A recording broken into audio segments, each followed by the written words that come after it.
మీరు అసెంజర్ కంపెనీలో జాబ్ కొట్టాలనుకుంటున్నారా? అయితే ఈ వీడియో మీకోసమే. అసెంజర్ కంపెనీలో ఇంటర్వ్యూ ప్రాసెస్ ఎలా జరుగుతుంది? ఎన్ని రౌండ్‌లు జరుగుతాయి? ఏమైనా టెస్ట్ ఉంటుందా? లేకపోతే ఇంటర్వ్యూ ఒకటే ఉంటుందా? ఎన్ని రౌండ్‌లు ఉంటాయి? ఎన్ని రౌండ్‌లకి సెలెక్ట్ చేస్తారు? అసలు అసెంజర్ కంపెనీలో ఇప్పుడు వాకెన్స్ జరుగుతున్నాయా లేదా? అసలు అసెంజర్ కంపెనీ ఇన్వైట్ రావాలంటే ఎక్కడ అప్లై చేయాలి? ఇవన్నీ గూడా ఏ టు జెడ్ క్లియర్‌గా చెప్తాను. ఈ వీడియోని ఎండ్ వరకు చూసేయండి. Hello guys, welcome back to our channel Suresh digital talks. Previous వీడియోలో మీ అందరూ చూసే ఉంటారు. ఎవరైనా చూడలేకపోతే వెళ్లి చూడండి. డెలాయిట్ కంపెనీ ఫైనల్ రౌండ్ అంతా మీకు ఆల్రెడీ చూపించాను. ఇంకా ఈ వీడియోలో అసెంచర్ కంపెనీ యొక్క ఇంటర్వ్యూ ప్రాసెస్ మొత్తం కూడా ఏ టు జెడ్ క్లియర్‌గా చెప్తాను. ఎందుకంటే నేను ఆల్రెడీ ఫేస్ చేశాను. నాకు ఒక ఇన్వైట్ కూడా వచ్చింది. ఎప్పుడంటే దాదాపు 6 మంత్స్ అగో. అంటే జూన్ 6కి అయితే నాకు ఇన్వైట్ వచ్చింది. ఇక్కడ చూపిస్తాను చూడండి. ఈ ఇన్వైట్ వచ్చిన తర్వాత అయితే నేనైతే అక్కడికి వెళ్ళాను. అది జరిగిన ప్రాసెస్ అంతా కూడా చూసి మీరు కూడా వెళ్ళాలనే ఒక ఉద్దేశ్యంతో ఈ వీడియో అయితే చేస్తున్నాను. మీ అందరికి తెలిసే ఉంటుంది. నేను ఆల్రెడీ ఒక వీడియో పోస్ట్ కూడా చేశాను అది. నేను ఇంటర్వ్యూ వెళ్ళిన తర్వాత వీడియో పోస్ట్ కూడా చేశాను. అది వెళ్లి ఎవరైనా చూడకపోతే వెళ్లి చూడండి. నాకు జరిగిన ఎక్స్‌పీరియన్స్ మొత్తం కూడా ఈ వీడియోలో చెప్తాను. ఎవరైతే ఇంకా ఫ్రెషర్స్ కొంతమంది డ్రీమ్స్ ఉంటాయి కదా! అసెంచర్ కంపెనీలో జాబ్ కొట్టాలని. అని అలా చాలా మందికుంటుంది. ఇంకా దాంతో పాటు ఇప్పుడు కూడా చాలామంది అన్‌ఎంప్లాయ్‌మెంట్ పీపుల్స్ కూడా జాబ్ కోసం ఎదురు చూస్తున్నారు. రీసెంట్‌గా వెళ్ళాను గదా! మీ అందరూ చూసే ఉంటారు డెలాయిట్ కంపెనీలో. అప్పుడు గూడా అసలు ఎక్స్‌పెక్ట్ చేయలేదు అంతమందొస్తారని. నేను మొన్న వెళ్ళినప్పుడు డెలాయిట్ కంపెనీలో నాతో పాటు చాలా మంది గూడా వచ్చారు. అంటే వాళ్ళంతా గూడా ఫ్రెషర్స్ అని నేనైతే అనుకున్నాను. చాలా మంది ఎక్స్‌పీరియన్స్ పర్సన్స్ అంటే వాళ్ళంతా గూడా 2022, 23, 24 బ్యాచ్, 25 బ్యాచ్ వాళ్ళంతా గూడా అసలు జాబ్ కోసం ఇంకా ఎదురు చూస్తూనే ఉన్నారు. అసలు ఇంటర్వ్యూ ఫేస్ చేస్తూనే ఉన్నారు. అసలు క్రాక్ చేయలేకపోతున్నారు. ఇంకా చాలా మంది ఇంకా జాబ్ కోసం ఎదురు చూస్తున్నారని నేనైతే ఇంకా డిసైడ్ అయిపోయాను. ఇంకా నాకున్న ఎక్స్‌పీరియన్స్ అంటే నేను చాలా కంపెనీస్ ఆల్రెడీ మీకు చూపించాను. అక్కడ జరిగిన సిట్యుయేషన్ ఎలా జరుగుతుంది ఇంటర్వ్యూ ప్రాసెస్ ఇప్పుడేమన్నా అప్‌డేట్ అయినా ఏమన్నా ఇంటర్వ్యూ పెట్టే చోట ఎగ్జామ్స్ పెడుతున్నారా? లేకపోతే 2 రౌండ్లు జరిగే కాడ 3 రౌండ్లు పెడుతున్నారా? ఇలా ఏమన్నా అప్‌డేట్ అయినా ఇవన్నీ గూడా చెప్పాలన్న ఒక ఉద్దేశ్యంతో ఈ వీడియో అయితే చేస్తున్నాను. యాక్చువల్‌గా 6 మంత్స్ అగో నేనైతే ఇంటర్వ్యూకి వెళ్ళాను అసెంజర్ కంపెనీ. అక్కడ జరిగిన సిట్యుయేషన్ అంతా గూడా నాకు తెలుసు. ఎవరైనా చూడకపోతే వీడియోలో చూడండి. కానీ కొంచెం అయితే అప్‌డేట్ అయితే అయ్యుండొచ్చు కాబట్టి ఏమేమనేది ఈ వీడియోలో క్లియర్‌గా చెప్తాను.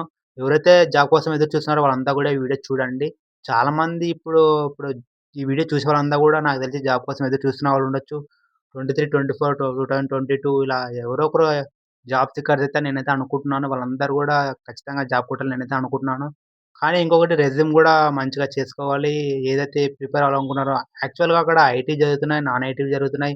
ఇంకొకటి ఆర్డర్ టు క్యాష్ ఇట్లా అకౌంటింగ్ ప్రాసెస్ ఇంకోటి చాలా జరుగుతున్నాయి. ఈ వీడియోలో అయితే కేవైసీ అండ్ ఏఎంఎల్ రోల్ అయితే నేను అక్కడ థంబ్‌నెయిల్ పెట్టాను గదా! ఆ రోల్ గురించి చెప్తున్నాను. ఎందుకంటే నేను వెళ్ళిందైతే కేవైసీ రోల్ అన్నమాట. దాని గురించి నాకు జరిగిన ఎక్స్‌పీరియన్స్ మొత్తం గూడా ఈ వీడియోలో షేర్ చేస్తున్నాను. అసలు ఎన్ని రౌండ్స్ జరిగాయి? అసలు ఎలా సెలెక్ట్ చేస్తున్నారు? అసలు ఎలాంటి టాపిక్స్ అడుగుతున్నారు? ఏమైనా టెస్ట్ పెడుతున్నారా? ఎన్ని రౌండ్స్ జరుగుతున్నాయి? మేనేజర్ రౌండే ఫైనల్ రౌండ్ ఉంటుందా? అసలు సీటీసీ ఎంత ఇస్తున్నారు? ఏ ప్యాకేజ్ ఇస్తున్నారు? ఐటీకి ఎంత ప్యాకేజ్ ఇస్తున్నారు? మామూలు అకౌంటింగ్ రోల్స్‌కి ఎంత ప్యాకేజ్ ఇస్తున్నారు? ఇవన్నీ కూడా ఏ టు జెడ్ క్లియర్‌గా చెప్తాను. నాకైతే ఇన్వైట్ అయితే వచ్చింది. యాక్సెంచర్ కంపెనీ నుంచి, నౌకరీ నుంచి అయితే ఇన్వైట్ వచ్చింది. యాక్చువల్‌గా అప్పుడు నేను 100% ప్రొఫైల్ క్రియేట్ చేశాను. నౌకరీ ఎవరైనా చేయకపోతే ఖచ్చితంగా చేయండి. నౌకరీ చేయకపోతే మామూలుగా ఇన్వైట్స్ అయితే రావు. ఇంకొక విషయం నౌకరీ ఖచ్చితంగా ఉండాలంటే ఉండాలి. దాంతో పాటు వాట్సాప్‌లో ఒక ఛానెల్ ఉంది. అది మీకు ఇక్కడ చూపిస్తాను చూడండి. ఇక్కడ ఐటీ ఎక్కడ జరుగుతున్నాయని ఇక్కడ ఈ ఛానెల్ అయితే ఉంటాయి. ఇక్కడ కూడా అప్లై చేయొచ్చు. అప్లై చేయకపోతే అంటే ఐటీ వాళ్ళైతే అప్లై చేయాలి. ఇంక అకౌంటింగ్ రోల్స్ ఇవన్నీ కూడా ఇక్కడ పడతాయి. ఐటీవైతే ఇన్వైట్ రావు. మాక్సిమం అప్లై చేయాలని లింక్ అయితే ఇస్తారు. మామూలుగా అకౌంటింగ్ ఇంకా దాంతో పాటు మామూలు వాకిన్స్ నాన్ ఐటీ అయితే జరుగుతున్నాయి అక్కడ. కేవైసీ ఇవన్నీ కూడా. వాకైన్స్ జరిగినప్పుడైతే నేనైతే వెళ్ళాను. నాకైతే ఇన్వైట్ వచ్చింది. వాకైన్స్ కూడా జరుగుతాయి. ముందుగా జరగొచ్చు. ఇంగా దానికోసమే ఎవరైతే అసెంచర్ కంపెనీలో వెళ్ళాలనుకున్నారో అంటే జాబ్ కోసం అది ఎదురు చూస్తుంటారు కదా! చాలామంది అసెంచర్ కంపెనీలో జాబ్, డ్రీమ్ జాబ్ అని అలా వాళ్ళందరికి కూడా ఈ వీడియో. ఇంకా నాకు జరిగిన ఎక్స్‌పీరియన్స్‌తో మీకు క్లియర్‌గా చెప్తున్నాను. అసలు నేను వెళ్ళినప్పుడు అసలు అసలు ఎన్ని రౌండ్స్ జరిగాయి ఇవన్నీ కూడా ఇక్కడ క్లియర్‌గా చెప్తాను వినండి.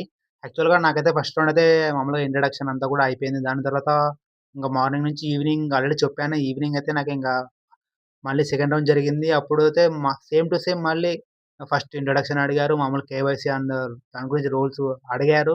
దాని గురించి దాదాపు ఒక 2 మినిట్స్ అయితే అడిగారు. అంటే మామూలుగా ఫస్ట్ డెఫినిషన్‌తో సహా డెఫినిషన్ స్టార్ట్ చేస్తారు. దాని తర్వాత కొంచెం డీప్‌గా వెళ్తారు. దాని తర్వాత మీకు నచ్చిన టాపిక్ గురించి చెప్పండి. లేకపోతే మీరు 2023 బ్యాచ్ అయితే ఇప్పుడు ఎగ్జాంపుల్ 2025 గదా! మీరు 2 ఇయర్స్ ఏం చేశారు? అవన్నీ కూడా అడుగుతారు. దాంతో పాటు ఒక టాపిక్ మీకు నచ్చిన టాపిక్ ఎగ్జాంపుల్ మీకీ మూవీస్ గురించి ఇష్టమంటే, ఏదైనా మూవీ గురించి 1 మినిట్ మాట్లాడమని చెప్తారు. లేకపోతే నాకు హైదరాబాద్ ఇష్టం. హైదరాబాద్ చాలా పెద్దది, చాలా బ్యూటిఫుల్‌గా ఉంటుంది. అలా మీకు ఏది నచ్చితే దాని గురించి దాదాపు 1 మినిట్ అబోవ్ మాట్లాడాలి. ఇంకొకటి మీ ఊరు గురించి ఎగ్జాంపుల్ కర్నూల్, ఇంకొకటి నల్గొండ, కడప, కృష్ణ ఏదో ఒకటి ఉంటుంది గదా! వీటి గురించైతే టాపిక్ అయితే ఖచ్చితంగా మాట్లాడాలి. దాని తర్వాత అంటే మీరు మాట్లాడే కమ్యూనికేషనే వాళ్ళు సెలెక్ట్ చేస్తారు. ఇంకొకటి ఫస్ట్‌లో అయితే ఇంట్రడక్షన్, దాని తర్వాత రోల్, దాని తర్వాత ఒక టాపిక్కు, దాని తర్వాత కంపెనీ గురించి మెయిన్‌గా కంపెనీ గురించైతే ఖచ్చితంగా అడుగుతారు. కంపెనీ గురించి తెలుసుకొని వెళ్ళండి. ఓన్లీ రోల్ గురించి ఇంట్రడక్షన్ ఇవన్నీ గూడా ప్రిపేర్ కాదు. ఒక టాపిక్ గురించి ఫ్లూయెంట్‌గా 1 మినిట్ అబోవ్ మాట్లాడాలి. ఓన్లీ 1 మినిట్ కాదు, 1 మినిట్ అబోవ్ ఫ్లూయెంట్‌గా మాట్లాడాలి. దాని తర్వాత ఇంట్రడక్షన్, దాని తర్వాత రోల్, దాని తర్వాత ఒక టాపిక్కు, ఇంకొకటి కంపెనీ గురించి, ఇంకొకటి మీరు ఫ్రెషర్ అయితే డైరెక్ట్‌గా వెళ్ళిపోవచ్చు. ఇంకొకటి మీరు 2023, 2024 అంటే 2025 గదా! 23 బ్యాచ్ వాళ్ళైతే 2 ఇయర్స్‌గా ఏం చేశారు? ఇవన్నీ గూడా ప్రిపేర్ అయ్యి వెళ్ళాలి. 24 అయితే ఇంకా మీరు 1 ఇయర్ ఏం చేశారని అడుగుతారు. ఖచ్చితంగా అడుగుతారు. ఎస్‌ఎన్‌జెడ్ కంపెనీ కాదు, ఏ కంపెనీ అయినా కూడా అలాగే అడుగుతారు.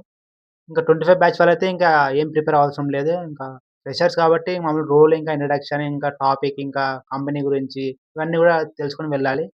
ఇంకా ప్రాసెస్ అయితే ఇలా ఉంటుంది. ఇంకా నేను వెళ్ళినప్పుడు అసెంజర్ కంపెనీలో ఎన్ని రౌండ్స్ జరిగాయి? అసలు ఏమి అడిగారని మీకొక డౌట్ ఉంది. అది ఎలా అనేది ఇక్కడ క్లియర్‌గా చెప్తాను. యాక్చువల్‌గా నాకైతే ఫస్ట్ ఇంట్రడక్షన్ ఇంకా అదంతా జరిగింది. దాని తర్వాత ఇంకా సెకండ్ రౌండ్‌లో కూడా సేమ్ టు సేమ్ మళ్ళీ ఇంట్రడక్షన్ అడిగారు. ఇంకా కేవైసీ రోల్ అడిగారు. ఇంకా దాని తర్వాత మళ్ళీ ఒక టాపిక్ అడిగారు. అంటే నాకైతే చాయిస్ అయితే ఇయ్యలేదు. నీకు నచ్చిన టాపిక్ చెప్పు అని అలా అయితే ఇవ్వలేదు. వాట్ ఈస్ సోషల్ మీడియా అంటే సోషల్ మీడియా గురించి 1 ½ మినిట్ మాట్లాడమని చెప్పారు. నేనైతే ప్రస్తుతం చాలా మంది యూజ్ చేసేది ఇన్‌స్టాగ్రామ్ కాబట్టి దాని గురించి దాదాపు 50 సెకండ్స్ దాకా అయితే చెప్పేసాను. దాని తర్వాత ఇంక ఫ్లూయెంట్‌గా రాలేకపోయింది. చెప్పలేకపోయాను. ఎగ్జాక్ట్‌గా అంటే చెప్పాను. మామూలుగా దాన్ని ఎలా యూజ్ చేస్తున్నాడు? దానివల్ల ప్రయోజనాలేంటి? ప్రయోజనం లేనివి ఏంటి? టైమ్ వేస్ట్ చేస్తున్నారా? అసలు సోషల్ మీడియా అంటే ఏమి? ఇన్‌స్టాగ్రామ్ ఎందుకు దాన్ని యూజ్ చేస్తున్నారు? ఇదంతా గూడా చెప్పాను. దాని తర్వాత మళ్ళీ డెప్త్ ఇంక నా అకౌంటింగ్ గురించి అడిగారు. కేవైసీ రూల్ గురించి అడిగారు.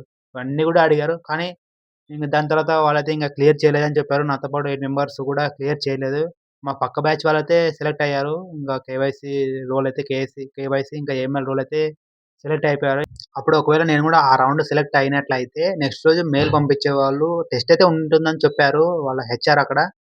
అది గూడా పాస్ అయినట్లయితే ఫైనల్ రౌండ్ అయితే ఉంటుందని చెప్పారు. అంటే టోటల్ 4 రౌండ్స్ అయితే అక్కడ జరుగుతున్నాయి. ప్రెజెంట్ గూడా అలాగే నడుస్తుంది. ఇంకొకటి ప్యాకేజ్ ఎంత నడుస్తుందని మీకొక డౌట్ ఉంది. నేను వెళ్ళినప్పుడైతే 3 ఎల్‌పీఏ ఉండింది. KYC and AML. ఇప్పుడు గూడా సేమ్ అలాగే ఉంది. ఇంకొకటి అకౌంటింగ్ రూల్స్ అయితే ఇంకా సీటీసీ కొంచెం చాలా ఉంది. ఇంకొకటి ఇంకా ఐటీ అయితే ఇంకా ఐటీ గూడా చాలా ఉంది. ప్రెజెంట్ గూడా నడుస్తున్నాయి. ఇంకా ఏ టు జెడ్ క్లియర్‌గా అయితే చెప్పేసాను. ఎసెంచర్ కంపెనీలోంచి. ఎసెంచర్ కంపెనీలో ఎవరైతే ఎదురు చూస్తున్నారో జాబ్ కోసం, ఇంకా పూర్తి డీటెయిల్స్ అయితే నేను చెప్పేసాను. మీరు ఏమైనా అడగాలంటే కింద కామెంట్ చేయండి. విప్రో కంపెనీ, లేకపోతే గూగుల్ కంపెనీ, ఐబీఎం కంపెనీ, మీరు ఏ కంపెనీ అడగాలన్నా నేను ఖచ్చితంగా చెప్పడానికి ట్రై చేస్తాను. ఇంకా ఈ వీడియో మీకు నచ్చినట్లయితే ఒక లైక్ చేయండి. దాంతో పాటు ఈ వీడియో కొత్తగా ఎవరైనా చూస్తున్నట్లయితే ఈ ఛానెల్‌ని సబ్స్క్రైబ్ చేసి దాంతో పాటు పక్కన ఉన్న బెల్ ఐకాన్‌ని క్లిక్ చేయండి.